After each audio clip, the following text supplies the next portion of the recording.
S. Rajamouli இயக்கத்தில் அண்மையில் வெளியாகி வசூல் சாதனை படைத்த பாகுபலி படம் பல இயக்குனர்களின் தூக்கத்தை கெடுத்துவிட்டது. அப்படி தூக்கத்தை தொலைத்தவர்களில் பாலாவும் ஒருவர். பாகுபலி படத்தை போல் பேர் சொல்லும் அளவிற்கு ஒரு படத்தை எடுக்க வேண்டும் என்று யோசிக்க ஆரம்பித்த பாலா தற்போது அடுத்த படமாக அந்த படத்தை, அதாவது தன் கனவு படத்தை இயக்க தீர்மானித்துள்ளாராம். தன்னுடைய கனவு படத்திற்கு ஏற்ற கதையை யோசித்த பாலா இறுதியில் தன் சமூகத்தின் கடந்த கால சரித்திரமான குற்ற பரம்பரை கதையை படமாக எடுக்க முடிவு செய்துள்ளார்.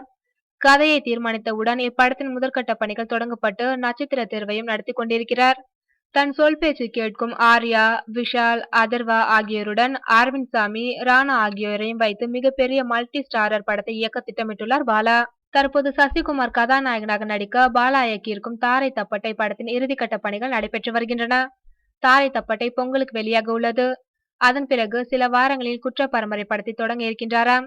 கடந்த 25 வருடங்களாக குற்ற பரம்பரை படத்தை எடுக்கப் போவதாக கூறிக்கொண்டிருக்கிறார் பாரதி ராஜா. ஆனால் அவரால் செயலில் இறங்க முடியவில்லை.